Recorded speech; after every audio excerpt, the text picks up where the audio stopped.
Hi guys, and welcome to another edition of Gifted Monkey TV, all things toy and toy related. I'm your host Jordan Preston, and this is going to be a special quick cut of a Gifted Monkey episode. When we come back, we're going to look at a one-of-a-kind sculpture that was driving me mad until I put it in my collection.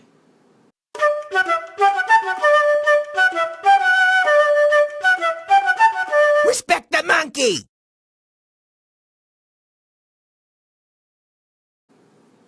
Hey guys, and welcome back. Let me set this up for you a little bit on this special quick cut edition of Gifted Monkey TV.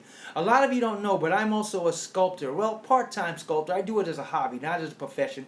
But, some people own my stuff. Nicolas Cage owns one of my Superman sculptures, and Bryan Singer, the director of Superman Returns and X-Men and all those things, he owns one of my sculptures as well. And a few other people own ones, and I've won awards in Vegas and stuff for sculpting. But it's a hobby. It's never something I've done for a business. But in light of that, years ago, about early 2000s, I started collecting toys heavily. And while I was doing it, I got impassioned about action figures. I wanted to find out how they were made. So I would dissect them and check it out, and I figured out to myself I wanted to learn how they do these sculptures of these toys, because all action figure toys start out as a sculpture, what they call a two-up, a big one, and then they make it down in the molding process to a little one. So I wanted to find out how they sculpted these toys. So, famed special effects sculptor and artist Jordan Preston has a workshop out here in Southern California, and I took his 8-week intensive sculpting workshop, which taught me how to do masks and taught me how to sculpt. Now remember, I didn't know how to sculpt anything. I just knew I loved toys and was impassioned with it. But Jordan's class was so precise and so great, I can't recommend you enough. You guys who were thinking about going to special effects or sculpting, look online at Jordan Preston at his website. I think it's jordanpreston.com, or just Google Jordan Preston. He's one of the top sculptors in the movie industry, but he also does workshops for the layman to learn how to do those things. He's great. So I learned how to do it, and I started sculpting. So all that to say, as I went on, I started adding little pieces into my collection. And I figured it was about a few years ago when DC Direct was doing the Just Us series. Remember that? Alfred E. Neuman as Aquaman, Alfred E. Neuman as Batman, as Superman, as Green Arrow, Green Lantern, Wonder Woman, and they brought them back again about a few years ago to do it again. And I figured, well, Marvel doesn't have any, and one of my favorite figures in Marvel is Captain America. So I figured, how about if it was Alfred E. Neuman as Captain America, U-H, America, Captain America.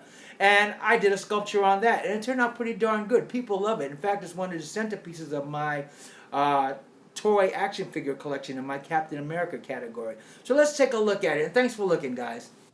And here we are, guys, my fun, spoofy piece of what I thought Alfred E. Neuman, the guy from the Mad comic books and the Mad magazine, would look like as a cosplay as Captain America. And you see it says here, Alfred E. as Captain America, because he never has the full name of the superheroes. I thought of this actual sculpture when DC Direct first started doing the Alfred E. Neuman as Superman, as Batman, as The Flash, as Aquaman, but they weren't doing Marvel characters. And since I'm a big Captain America fan, and I sculpt occasionally, I said, what would it look like if Alfred E. Neuman dressed as Captain America? And so I made this sculpture of Alfred E. Neuman hanging out as Captain America with the paint cans, painting his costume red, white, and blue.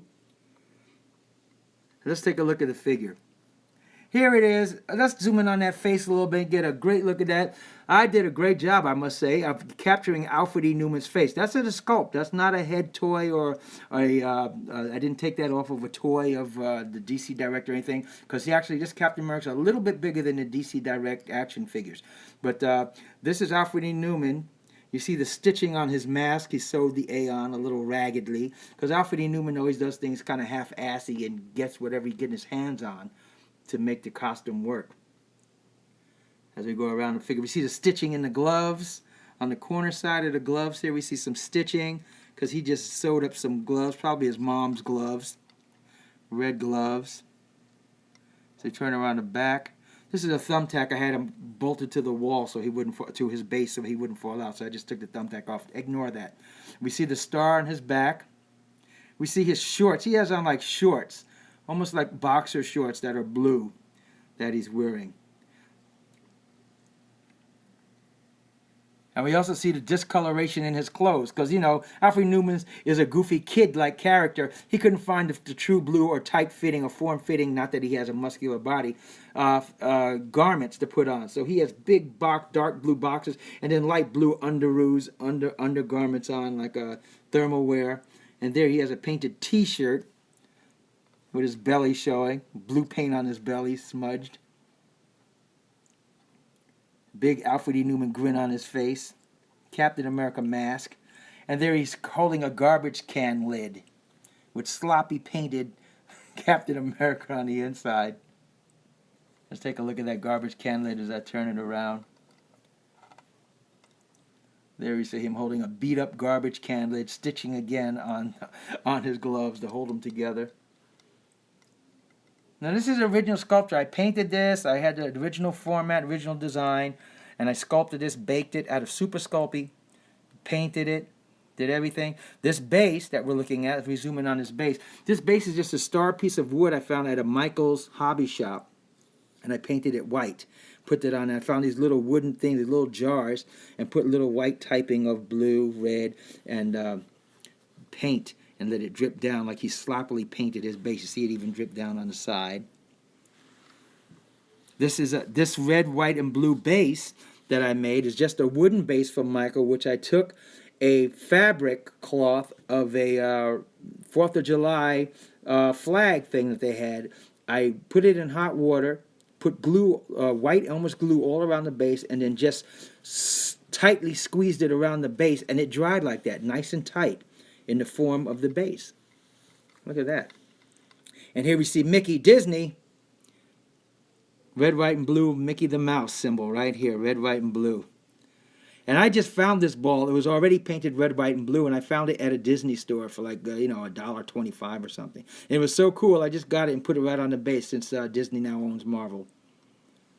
And you see his boot laces, big laces on his boots, not all the way laced up. Skinny legs, shabby legs. And let's zoom back in on the blue-eyed, one-tooth, gap-tooth smile of Alfred E. Neuman. Things like this, guys, always make your collection pop. Even though you're unique, even if you don't sculpt, when you find things like this in little gift shops as you travel around the country, around the world, or you commission these things, these are the little things that separate your collection from Joe Blows down the street. Because I know, no matter where I go in the world, no matter what awesome thing somebody has in their collection, they won't have this guy. And even if they do have a depiction of this, or eventually Marvel makes an Alfred E. Neuman action figure, he won't look like this.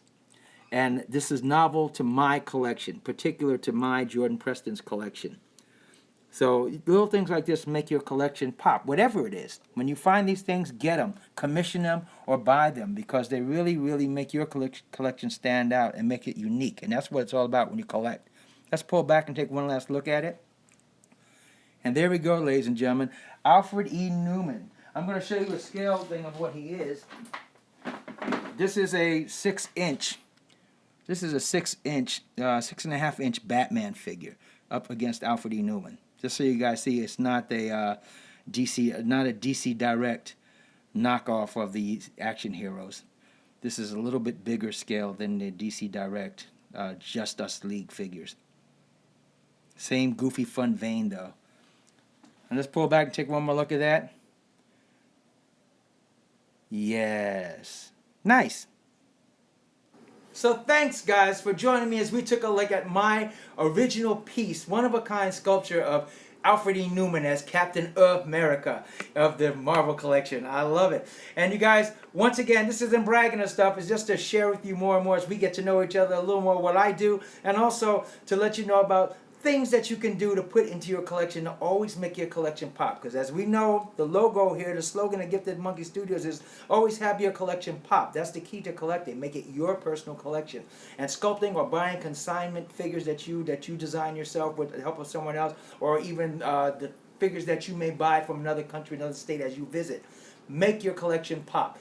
Thank you again, and remember, collecting toys, even making your own scratch-built Alfred E. Neuman as Captain America statue can be as fun as a barrel of monkeys, but respect the monkey. Play nice. Take care, guys. See you next time.